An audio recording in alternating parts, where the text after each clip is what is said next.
నర్సీపట్నంలో road నిర్మాణం చేపట్టిన ఘనత వైసీపీకి దక్కుతుందని నర్సీపట్నం మాజీ ఎమ్మెల్యే ఉమాశంకర్ గణేష్ అన్నారు. 2019 ఎన్నికలకు 2 నెలల ముందు టీడీపీ ప్రభుత్వం టెండర్లు పిలిస్తే 19 కోట్ల వ్యయంతో నిర్మాణం పూర్తి చేసిన సంగతి అయ్యన్న పాత్రుడు తెలుసుకోవాలని ఆయన అన్నారు. అయ్యన్న పాత్రుడు గారికి మరి స్పీకర్ పదవి వస్తుందని చెప్పి కూడా పేపర్లో చూసాం. నిజంగా మేము కూడా చాలా సంతోషిస్తున్నాం. ఎందుకంటే అంత ఉన్నతమైన స్థానం మరి ఇస్తున్నందుకు, ముఖ్యంగా నర్సీపట్నానికి ఇస్తున్నందుకు మరి అయ్యన్న పాత్రుడు గారికి మరి మీ ద్వారా వారికి ప్రత్యేక ధన్యవాదాలు తెలుపుకోవడం జరుగుతుంది. అయితే ముఖ్యంగా నిన్న చూస్తే అయ్యన్న పాత్రుడు గారు ఆరిలోవ గోల్కొండకి సంబంధించి ఆరిలోవ రోడ్డుకి వెళ్ళడం జరిగింది. దాని మీద గతంలో కూడా మేము చెప్పాం. ఆ రోడ్డు విషయంలో మరొకసారి మీ ద్వారా మళ్ళీ నియోజక ప్రజలు కూడా తెలియాలనే ఉద్దేశం మీద మరి ఈ సమావేశం ఏర్పాటు చేసాం. అయితే నిన్న ఆరిలో రోడ్డుకి వెళ్ళినప్పుడు అయ్యన్న పాత్రుడు గారు ఏమన్నారంటే 26 కోట్ల రూపాయలు ఆయనే తెచ్చారని చెప్పి గత ప్రభుత్వంలో చెప్పడం జరిగింది. గతంలో కూడా మేము చెప్పాం దాని గురించి. ఏంటంటే 27/6/2017 అంటే అప్పుడు తెలుగుదేశం ప్రభుత్వ హయాంలో 12 కోట్ల రూపాయలతో శాంక్షన్ చేశారు. అయ్యన్న పాత్రుడు గారు చేశారు 10 కిలోమీటర్ల రోడ్ని.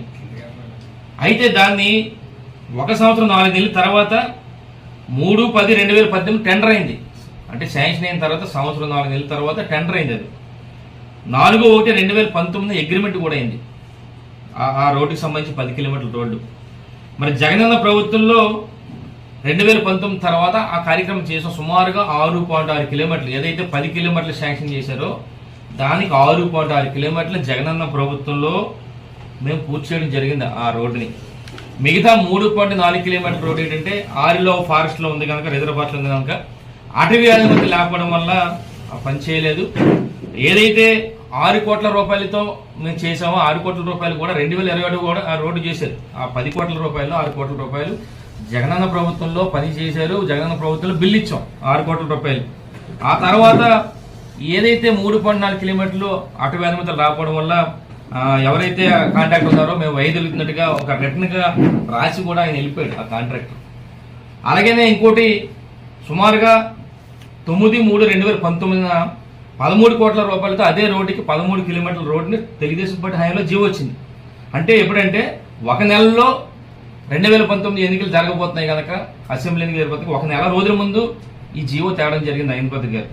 టెండర్ కూడా ఎప్పుడైందండి 3/1/2020 టెండర్ని జగనన్న ప్రభుత్వంలో పిలిచాం. ఆ టెండర్ మేము అగ్రిమెంట్ కూడా 29/4/20 అగ్రిమెంట్ కూడా అయింది జగనన్న ప్రభుత్వంలో. ఈ 13 కోట్లకు సంబంధించి పని అంతా కూడా జగనన్న ప్రభుత్వంలో జరిగినాయి. బిల్స్ కూడా అయినాయి. అంటే 13 కోట్ల రూపాయలు మేము ఇచ్చాం.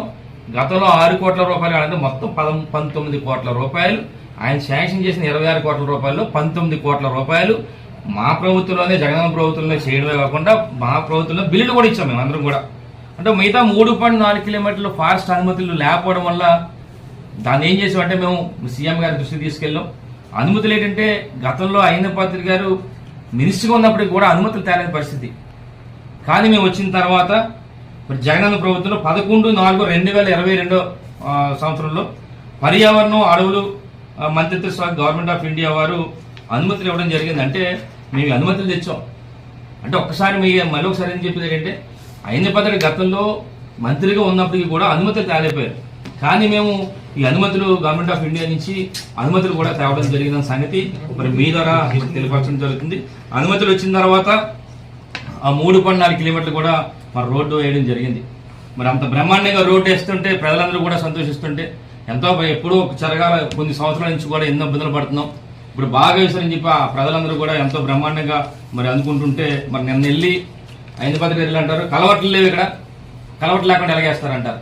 ఒకటే మీ ద్వారా తెలియపరచాలి.